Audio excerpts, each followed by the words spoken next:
Бид өнөөдөр behind the scenes гээд ивэнтэрээ дамжуулан байгууллагынхаа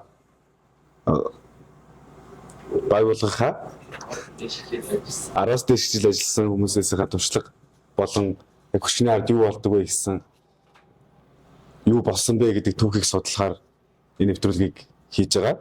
Тэгээд өнөөдрийн зочин ган мөрөө хийж байгаа бүгд аргачлалтаар хүлээн авъя.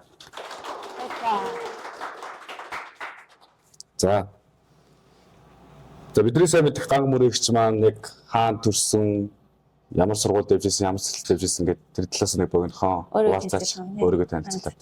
За орой бинд. За би Улаанбаатар хотод төрсөн. Улаанбаатар хотод төрөөд 47 дугаар цэцэрлэг зураад төгсөөд тэгээд 33 дугаар сургуулийг төгсөөд тэгээд дараа нь Нутгын тэнгэр их сургуулийг төгсөөд тэгээд Голомт банкнд ажиллаж агаад тэгээд интерактивт ажилласан. Интерактивт анх нэвтрүүлгийн менежерээр орж исэн. Нэвтрүүлгийн менежерээр ажиллаад судалгаа хөгжүүлэлтийн мэргэжилтэн хийгээд тэгээд борлуулалтын менежер болоод дараа нь борлуулалтын ахлах менежер болоод тэгээд дараа нь бизнес хөгжлийн бас ахлах менежер хийж исэн. Бизнес хөгжил гэдэг нь болохоор яг манай нөгөө бүтээгдэхүүний хөгжилтэй л ер нь холбоотой гэсэн. Бивтэк бас нөгөө дараагийн төвшөнд гарах болгонд өөр чиглэлээр ер нь ажиллаж исэн болохоор одоо ингээд араас дээш жил ажиллаж байгаа шалтгаан нь гэх юм бол өөр чиглэлээр ажиллаж исэн болохоор илүү удаан ингээд чаленжуудтай толгороод шинээр одоо эхлээд яваад байгаа юм уу. Тэгэж явж байгаа. Тэгээд борлуулалт маркетингийн хэлцийг одоо нэг хахад ажилт 3 дахь жилдээ ажиллаж байна. Тэгэхээр та Нутгын тэнгэр сургуулийг ямар мөрөж төгссөн? Бизнесийн удирдлагад. Бизнесийн удирдлагад төгссөн. Бизнесийн удирдлага.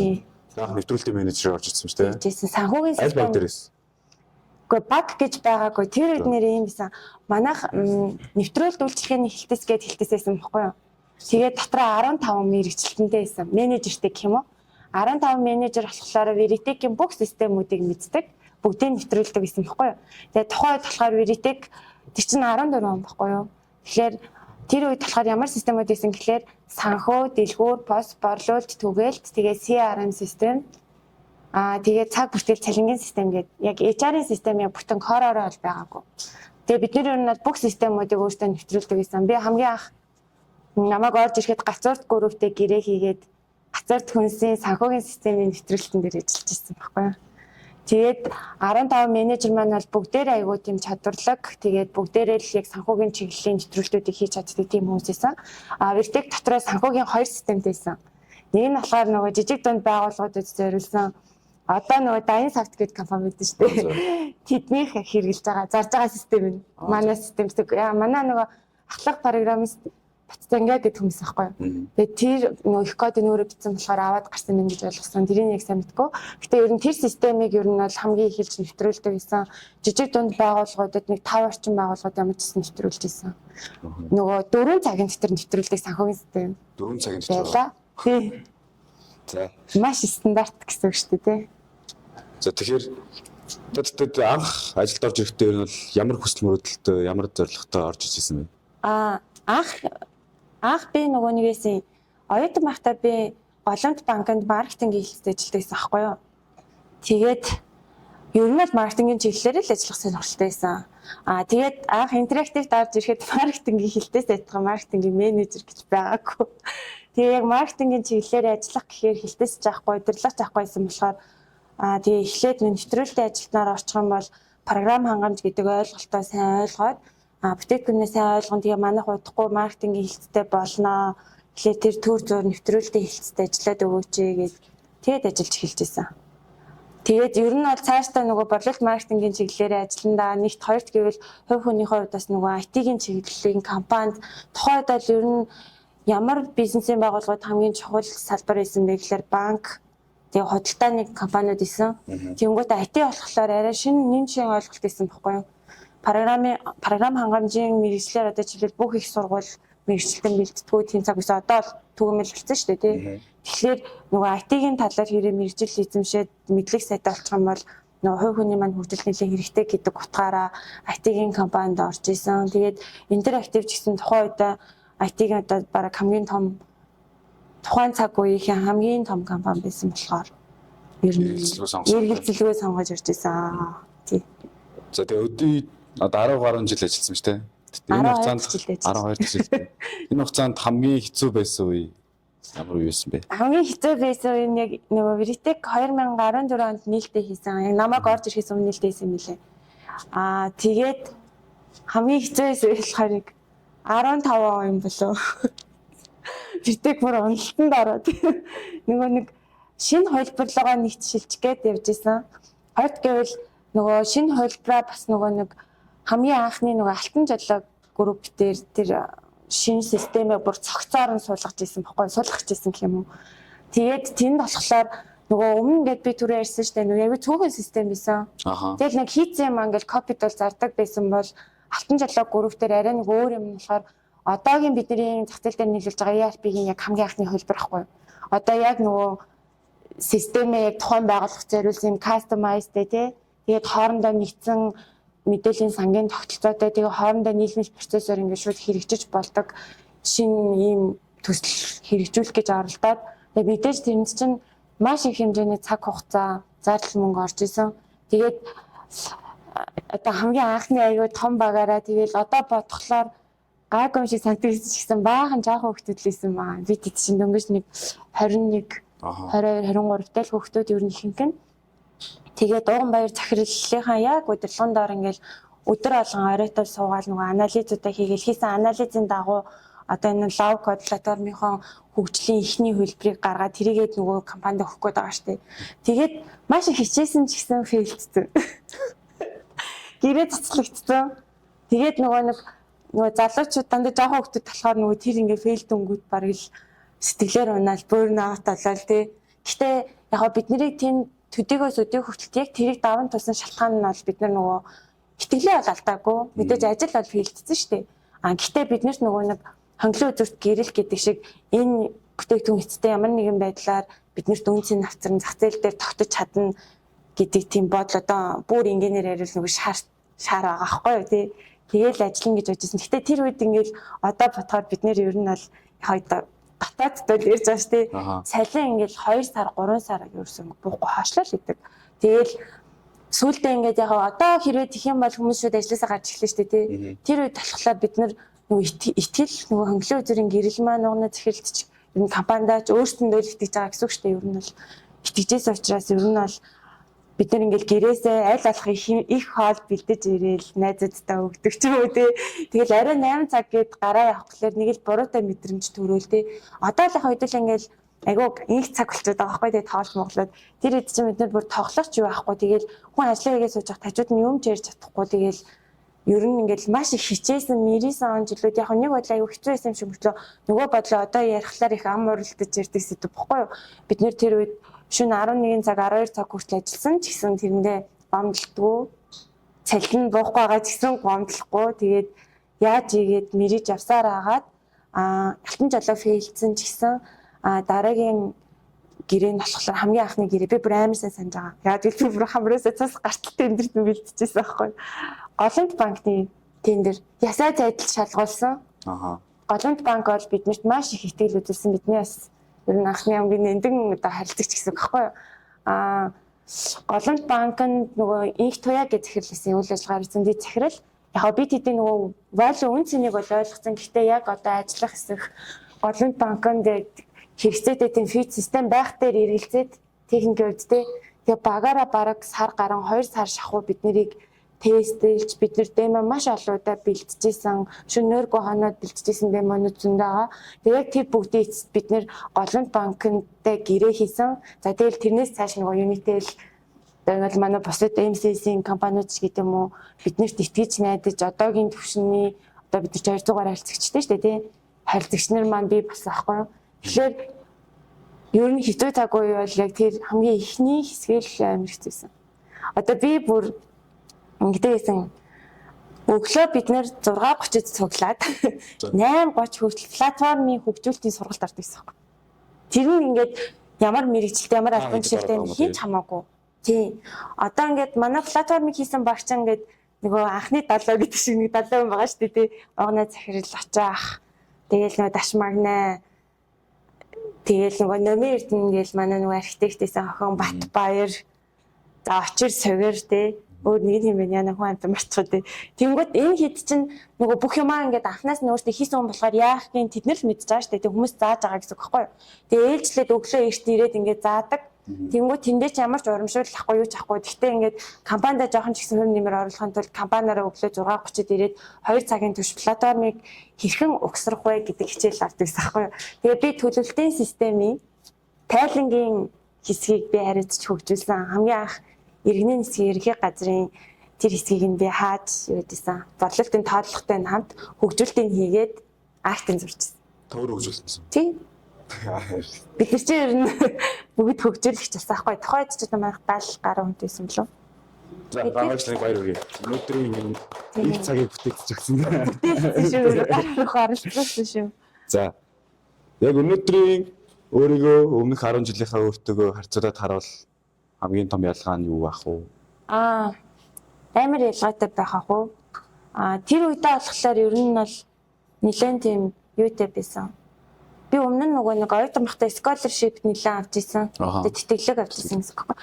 Тэгээд тэтгэлэг авч аваад оюут толгойд ажиллаж үзээл, тэгээд хам богдод ажиллаж үзээл. Тэгээд голомтод бүр сүүлийн 2 жил бүтэн ингээд 7 өдрийн 20 цагаар ажилладаг гэсэн. Тэгэнгүүт нөгөө өөрийгөө ажлыг туршлагатай ер нь болцоо одоо ингээд за шууд ажиллаж штэ гэлээгүй итгэлтэй анх хэлжсэн бол заавар болоогүй юм даа гэдгийг л ажилдаа л тэгээд шууд нүсээ цартанагаал мэдчихэж штэ тий. Гэтэ хамгийн сони юм нь 2 жилийн рейнжтэй одоо ингээд бодоход дандаа л ингээд чадахгүй гэдгийг мэдээл яваад идэг. Тэгээд нэг хэсэг ингээд би одоо нэг одоогийн хийж байгаа ажлаа яг нэг гоё болоод ирж энэ гингүүд энэ нөгөө манай компани үйл ажиллагаатай холбоотой гэсэн үг шүү заяа. Одоо ингээд одоо дахиад жоохон тийм мэдрэмж төрж ийн яагаад гэвэл Cloud ERP гэдэг бид нар цэцэрлэг нэг байршуулах гал хичээж штэ тий дөнгөж гарсан бүтээгдэхүүн тэнгүүд мэдгүй чадахгүй одоо retail салбарын талаар жишээлбэл би сувгийн борлуулалтын талаар ер нь мэдгүй гэдгийг одоо хүлэмжшүүлж байгаа байхгүй. Тий тэгээс л надаас нэг 2 жилийн өмнө чи ер нь борлуулалтын сувгуудыг хэр мэдвэ гэвэл бол мэднэ л тий. Одоо ингээд яг нэг юм тэрийгээ бодоод тэр хувьлуулсан мэдлэгээ бодох юм бол мэдлэгийн хувьд бол нэлээд зөрүүтэй. За хувь хүний хувьд бол мэдээж айгүй зөрүүтэй ааш насны хувьд бол ихэнх юмнуудыг айгүй хөлөөн зөвшөөрсөн, зарим дээр дуугүй өнгөрсөн жидээ ингээд зөндөө ахилт дэвшил гарч байгаа ч гэсэн ажил мэргэжлийн хувьд бол ер нь бүр асар их ялгаатай л гэсэн үг.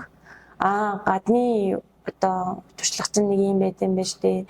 Дээрээс манай компани чинь ганцхан IT чиглэлээр гэхгүй одоо харьцагч байгууллагуудынхаа бизнесийн үйл ажиллагаа бүтэн хамт хэдүүлээ хийж байгаа шүү дээ.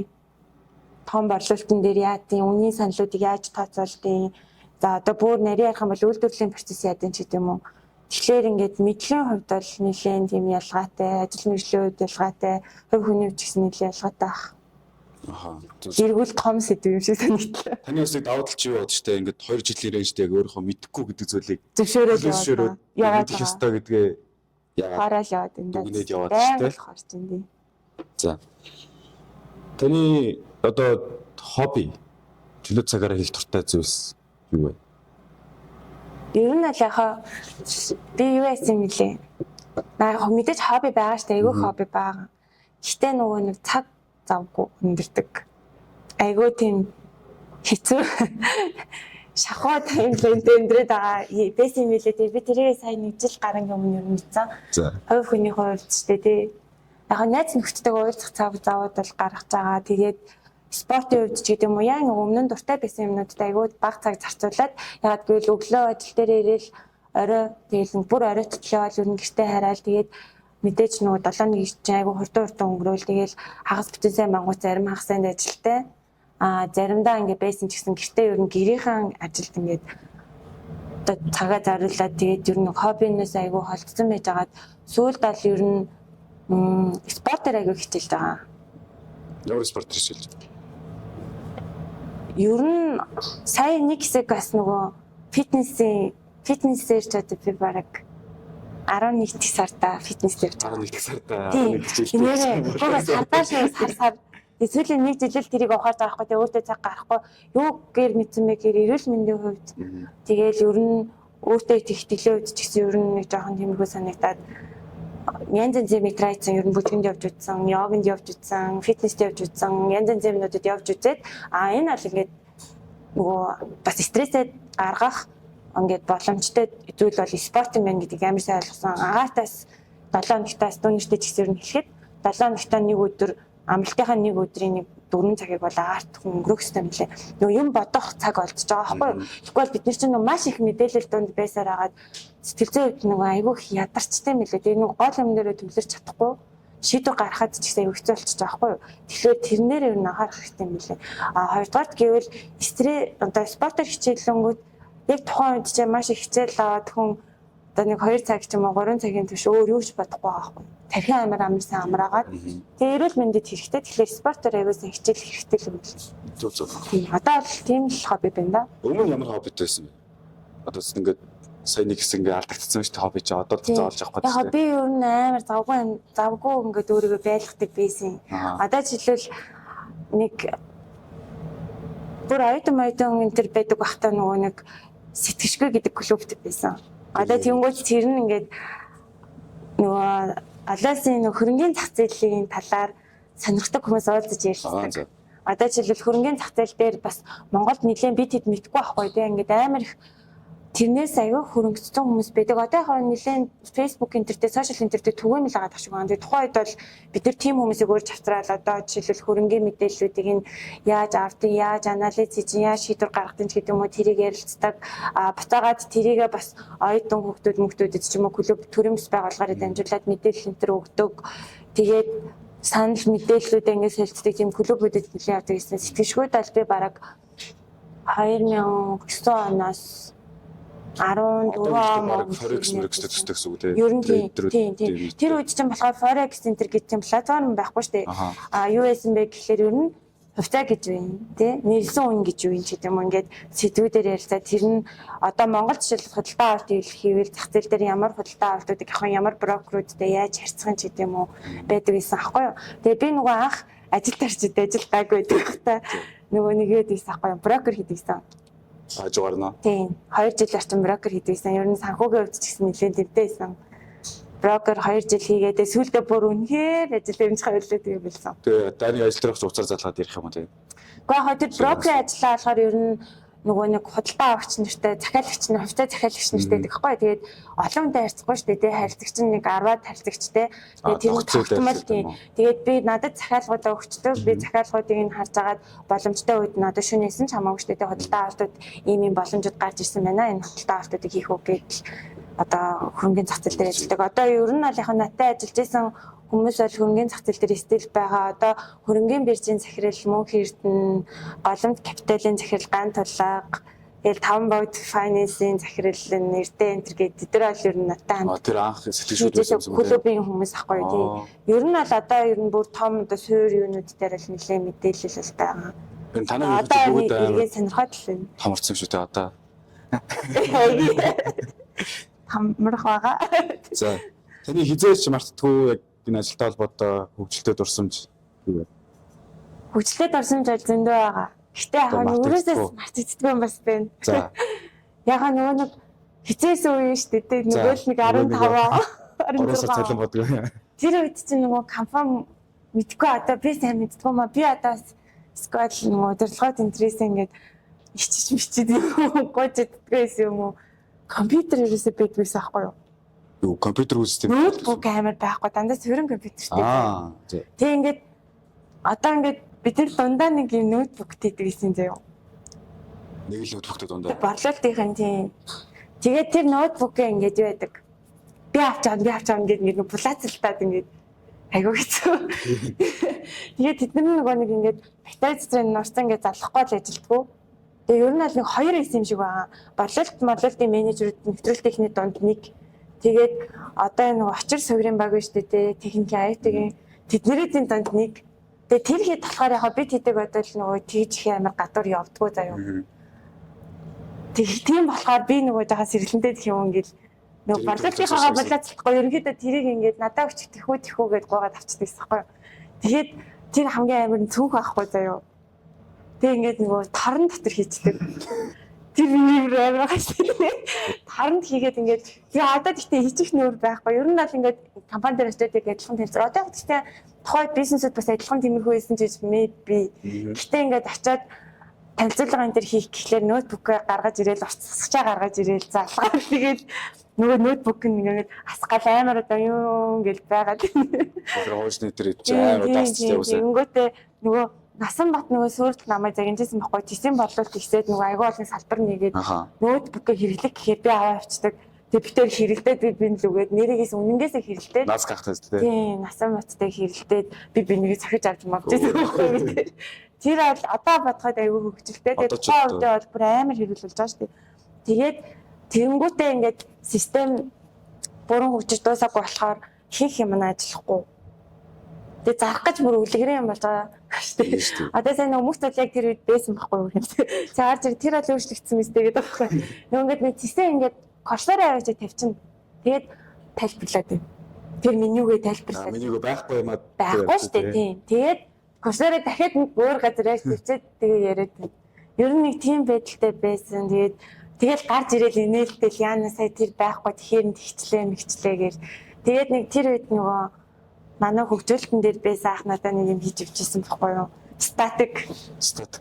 Одоо ингээд ажиллахгүй заяа цаах моох ботом бол ажиллахгүй шүү дээ. Гэтэ ингээд дарахаар ингээд юмнууд нь гараад ирдэг менюнууд нь. Тэр гэхдээ зүгээр статик зүгээр зураг байхгүй тийм. Тэгж бодлолт хийдэг. Тэр гайгүй ноутбук зөксөл явуулдаг. Зарим нь процессорыг аваа явуулдаг. Тийм. Процессор ийм артын томот яг таардаг. Процессорыг хийж байгаа юм жижигхэн дэлгэцтэй сахгүй. Тэгээд гэсэн чинь нөгөө айл дээр очиж ажилладаг шүү дээ. Одоо тайд чадвал цөнхөө өрөөл явчихж байгаа. Тэр үед чинь бид нөгөө бүгд нэг юм чивэрсэн. Би явдаг сахгүй. Таранд ингээ бүгд юмаа хийгээд тэгээд одоо бодглохлоор их хөвчлөлтэй л дээ. Тэгээд нөгөө говь дээр очиж бид нэг демо хийжсэн чинь нөгөө бүгдээрээ бас хонол бэлтэж байгаа шүү дээ. Тэгээд бүх процессор аваачлаагүй амар танилцуулсан байхгүй юу. Тэгээ говьчаа одоо манайхыг бодвол яриад хамгийн болгоор их л бид тэгээд жоохон ингээл амар сони ингэж хүлээж аваад тэгээ бид нар чинь нөгөө бахан уцаач юмнууд аваасан маш дээ. Тэгэл нөгөө ядарсан демогоо хийжэл бөөнөрөө таксин цугаал унтаал ажил дээр ирээл гарч ирэл чинь оюун хүн эргээ залгаж байна. За яасан бол гэсэн чинь та хэд нөгөө манай уцаагчийг тэгээд ноутбукны цэнэглэгч нарыг бүгдийг байна юм авъя гэд. Тэгээ нөгөө өөртөө нөгөө баахан хураадаг болохоор тэр хайдсан бүх юм хураагаад таваарсан. Тийм их хулгаад бас гардаг шүү дээ. Тэгээ буцаа өгсөн үстэй. Өгсөн л ичиж өгөх гээл өгсөн л дээ. За таны аралтаа хандараад кашмирийн нэг өөдөн дээр тавьчихсан юм хүртэл аваагаар авсан. Юу вэ? Суусан газраас шоосон буцдаг байсан. Дандаа санаа. Нэг гоё гисэн чинь нэг санаа аралтаа андарч маа санагдаад. Тэрээс нэг битэн ганга бүтээсэн бид нэр яг арахтаа анзаарсан байхгүй амир кашмираар бүтээсэн байж тээ. Тэгсэн чинь л нэг нь хөрх юм өвүүлсэн юм л да. Гарахтаа нөгөө юм том оролттой жагаад нойрон дундаа авал гараа ирсэн юм шиг. Би тэгээд аим би буцааж өгчээсэн шүү. Буцааж тэгсэдэж очиад. Шартай юм ээ гэж. Тэр үед гоёсон. Нээдтэйсэн. Жохон байсан болохоор тэгтээ нэг санаа зовох юм байхгүй. Одоо л ичээ. Одоо л ичээ штэ юу яаж байгаа юм бэ гэлээ штэ. За таны хувьд ажлын хамгийн үнцэнтэй зүйл юу вэ? Ажлын хамгийн үнцэнтэй зүйл үү? Ер нь л яг би ингэж мөнгөөр биш шүү. Миний хувьд штэ тий. Компанийн хувьд бол яг ингэж ажилтан компани бүтээгдэхүүн штэ. Миний хувьд бол хамгийн үнцэнтэй зүйл бол харилцагч болдог. Зөв. Ингээд дандаа ингээд биднэртэй хамтарч ажиллаж байгаа компаниуд байгаа шүү дээ. Одоо ингээд айгүй урт хугацаанд ажиллаж байгаа. Одоо жишээлбэл би голомтыг ярьлаа шүү дээ. Unitel тэгээл одоо Tesa тэг гэрэн яг хэдий бид нар янз бүрийн асуудал стил байгаа ч гэсэн бидний бүх цаг үед ойлгодог. Хамгийн үнэтэй юм бол манай харилцагч юм шиг санагддаг. Биднэрт итгэдэг. Дараагийн асуулт нь шинээр орж иж байгаа залуучуудад ямар зөвлөгөө өгөх вэ? Бас шинээр орж иж байгаа залуучууд яг танаа үеийнхнээс одоо юугаараа хандлага өөр вэ? Тэгээ өгөх зөвлөгөө юу вэ? Би зүгээр ингэж бодсон. Бид нар ч гэсэн тохоо ихээ зинзий байсан. Яг хоо ингэж янз янз юм ярьдаг л байсан. Гэтэ яг нөгөө нэг өссөн нийгэм тэгэл яг хоо мэдээлэлээс л болж байгаа шүү дээ. Ингээл мэддэг байх юм бол хинч тэгэл гаргачих үйлдэл гэж боддог. Тэгэхээр нэг тийм амар үеийн та нар тэгэрэг гэхээсээ илүү одоо байгаа хүмүүс нь бараг бид хэдийг буцаага сургаж байгаа шүү дээ. Залуучуудаас одоо сүүлийн үед орж иж байгаа өнөрөөсөө бас маш их тийм шийдэмгий байдал, шийдвэр гаргалтуудыг юм хардаг, тэг барахдаг тэр үг. бид нар бол хэлж чадахгүй яа мэдэхгүй байсан учраас хэлж чадахгүй байсан л гэж би бодож байгаа. Тэгэхээр яг зүгээр бүр ахтар нэг амар захих гэхээс илүү зүгээр л хувь хүнийхээ хувьд ярихад нөгөө ажил амьдралын баланс амар сайн зохицуулаасаа гэж боддог. Зохицуулж ингээд одоо хит одоо өөртөө анхаарал таах юм бол карьерийн хувьд бол ундаг. Дээрээс нь болох юм бол бас нэг хэлмээр байдаг юм нь хүү ер нь 30 нас хүртлээ хийсэн ажлынхаа туршлагаар үлдсэн хугацаанд амьдрдаг юм шиг санагддаг. Одоо бүр улам нь л тэр нь тодорхой санагдаж байна. Яг гэвэл хүн чинь 30 нас хүрчээр өөрчлөгдөх боломж нь амар багасч байгаа юм. Тэгэхээр 30 хүртлээ байж болох бүх боломжийг сураад тэгээд байж болох бүх рискүүдийг туулаад тэгсэн тохиолдолд тэрнээс цаашаа бол хүн тэр хүртэл сурсан юмараа л хүн амьдарч байгаа байхгүй юу. Тэгээ яг мэдээж авах шинэ юмнуудыг инновацуудыг нэвтрүүлнэ. Гэхдээ ер нь бол төлөвшөх хугацаа тэр юм шиг байлээ шүү. Тэгэхгүй болохоор хүмүүс ахаа ингээд дийлэнх залуучуудыг зүгээр та хэдийн л яриаг би дундаас нь кэч хийж сонсож штэ. 30 хүрэхээр 30 хүрчээд тийг нь 25 хүрчээд тийг нь дараа нь тийг нь 40 хүрчээд тийг нь гэдэг яриа айгүйх бэт юм лээ. Тэр үед оройтсан байна. Оройтсан. Одоо л тийм муухагаар хэлвэл бараг л нохоо хашиг ажиллаад орой шин суугаал бүх юмыг туулаад бүх юмаа цагцлаагаар зэрэг авч явах потенциал бие эрүүл мэндийн хувьд ч гэсэн байгаа байхгүй. Тэгэхээр тэрийгэ хийчээд тэрнээс хойш доктортой амьдрал дээр анхаарна гэж төлөвлөл бас илүү зүгээр юм шиг. Тэгээ өөрч одоо бусдаар бол одоо мэдлэг боловсрол хувь хүний хүмүүжил хандлага энэ төр дээр бол залуучуудад бол хийх ярих юм бол миний хувьд бол бараг л би тэд бараг суралцаад байгаа шүү дээ тий. Тэрэн дээр л хийх юм байх гэж бодчих. За гоё зөвлөгөө өглөө баярлалаа. За манай компани алсын араа эрхэм зорилгын талаар та өөрийнхөө юу гэж ойлгодог вэ? Түүнд хүрэхэд таны хийж буй ажил ямар хувь нэмэр оруулж байгаа гэж боддог вэ? За манай компани чинь алсын араа ч юм болохоор бид нэр цахим бизнесийг одоо дэлхийн түвшинд аваачаар зорж байгаа агуулга байгаа. Гэхдээ энэ агуулгын хүрээнд болохоор бид нэр Монголдо дэлхийн юм хийн гэсэн үг биш. Хийсэн юм дэлхийд гаргана гэдэг ойлголт байгаа гэж би хувьдаа боддог. Одоо бидний хийсэн юм цаг хугацаа нэг тодорхой цаг хугацааг туулаад дэлхийд гарах ёстой. Гэхдээ тэрийг одоо хурдан байлгах дээр ямар үр дүнтэй аргачлал бид хэрэглэх ёстой вэ гэж боддог. Тэгэхээр ер нь багаараа хамтарч ажиллах ёстой, дутуугаа нөхөх ёстой. Тэгээ дээрээс нь бүх хүн супер байх ямар ч алба байхгүй. Яг чаддаг юмараа биенийхээ амийг нөхөд ажиллах тэр багийн зохион байгуулалтыг л одоо манай компани мэт анхаарах ёстой л гэж би зүгээр боддог. Тэгээд тэр боддог болохоор одоо өөрийнхөө баг дээр хэлц дээрээ гисэн ер нь хамтарч ажиллаж байгаа багуудтай ч гэсэн айл болох тхийг хичээдэг. Заримдаа хитрхээ цаг өрсөн ажлууд байж магадгүй гэхдээ тэгж бодож хийдэг гэсэн үг байхгүй юу? Одоо би тэд чи ер нь бол хувь хүнийхээ хувьд ч гэсэн тийм ингээд карьерийнхээ хувьд ч гэсэн санхүү жилтийн хувьд ч гэсэн тийм тэрийг хүсэж байгаа шүү дээ. Тэгэхээр тэр том байхын тулд тэр алсын араа бол гэж боддог. Эрхэм зорилгын хувьд бол бид нэр ер нь харилцагч төвтэй харилцагчтай найдвартай бүтээгдэхүүн үйлчлэгээ үзүүлэх гэдэг бол бидний бүр хамгийн ихний одоо зорилготой тийм эрхэм зорилго. Тэгэхээр тэрэн дээрээ ингээд хийж байгаа юмдаа илүү нэг хандлагын хувьд бол өөр юмсэг хандах гэх юм уу? Яг ажлын хувьд гэвэл нөгөө чанарын асуудал хэрэгжиж байгаа байхгүй юу?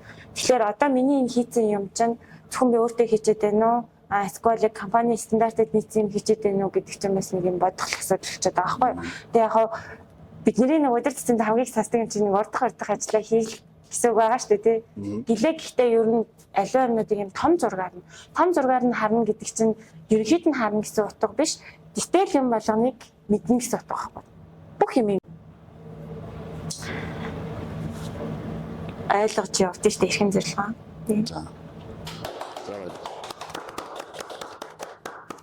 За маш их баярлалаа гангаагчтай. Тэгээд өнөөдрийн ярианаас бид зөвхөн ажлын туршлага бас хүний замнал, сонголт үн цэнийг мэдэрч чадлаа гэж бодож байна.